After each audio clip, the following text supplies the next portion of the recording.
మన రక్షకుడైన యేసు ప్రభువారి శ్రేష్టమైన నామంలో మీకు నా హృదయపూర్వకమైన వందనాలు చెల్లిస్తున్నాను. కీర్తనల గ్రంథం 147వ అధ్యాయం 5వ వచనం చదువుకుందాం. మన ప్రభువు గొప్పవాడు, ఆయన అధిక శక్తి గలవాడు, ఆయన జ్ఞానమునకు మితి లేదు. యెహోవా దీనులను లేవనెత్తువాడు, భక్తిహీనులను ఆయన నేలకు కూల్చును.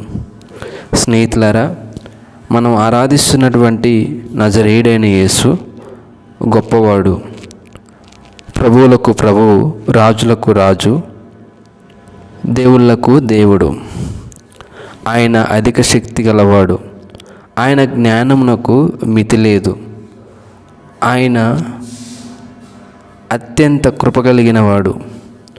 ఆయన సర్వశక్తిమంతుడు, శ్రీమంతుడు, సర్వోన్నతుడు, మహోన్నతుడు, మహనీయుడు, చాలా మంచివాడు. ఆయన గుండె చెదిరిన వారిని బాగు చేయువాడు, శక్తిహీనులకు బలమును అనుగ్రహించువాడు, సొమ్మసిల్లిన వారికి బలమును అనుగ్రహించువాడునై ఉన్నాడు. నా ప్రియమైన స్నేహితులారా, దీనులకు కృపను అనుగ్రహించువాడునై ఉన్నాడు. యేసు ప్రభువు దీనులను పైకి లేవనెత్తుతాడు. యేసు ప్రభు దీనుల ఎడల ధారాళముగా కృపను అనుగ్రహించువాడునై ఉన్నాడు.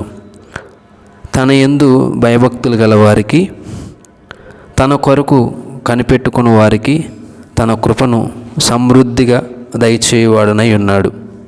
నా ప్రియమైన స్నేహితులారా, యెహోవా కొరకు ఎందరైతే కనిపెట్టుకుంటారో వారందరిని బట్టి ఆయన ఆనందించే దేవుడై ఉన్నాడు. నిజముగా తనకు మొరపెట్టు వారికి ఆయన సమీపంగా ఉంటారు. అలాగే నిజముగా ఆయన యొద్దకు వచ్చే వారిని ఆయన ఎంత మాత్రమును తోసివేసే దేవుడు కానే కాదు. ఆయన తృణీకరించువాడు ఎంత మాత్రమును కాడు. నా ప్రియమైన వారలారా, యేసు ప్రభు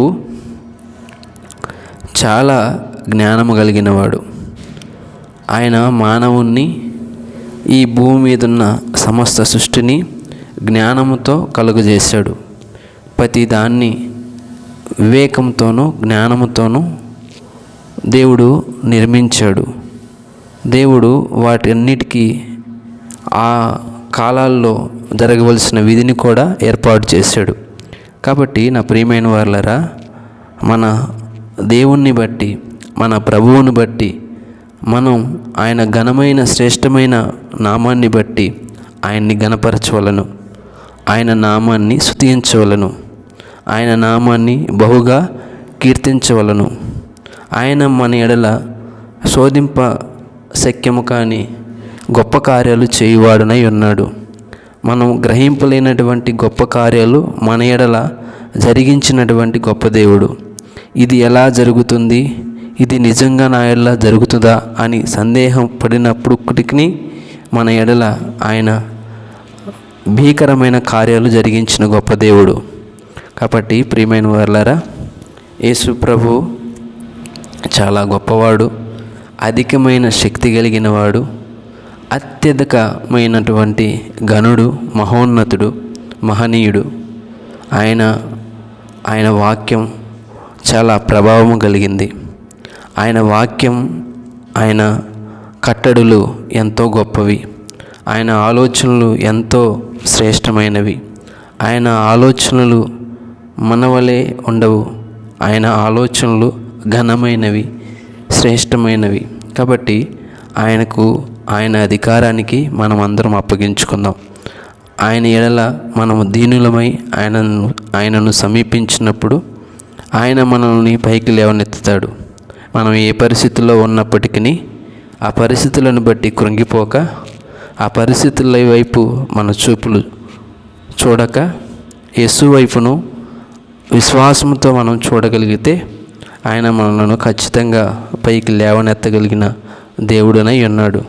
కాబట్టి ప్రియమైన వారలారా, ఈ విషయాన్ని గమనించి ప్రతి పరిస్థితుల్లో మనం దిగులుతోనూ భయాందోళనతోనూ ఉండక, కలవరపడక, యేసు మనతో ఉన్నాడు, నాతో ఉన్నాడు, మనతో ఉన్నాడు, మన పక్షమునై ఉన్నాడని ధైర్యం తెచ్చుకొని సొమ్మసిల్లిపోకుండా ముందుకు వెళ్ళాలని క్రీస్తు ప్రేమను బట్టి మనం వచ్చేస్తూ మీ సహోదరుడు బెదర్ రాజు.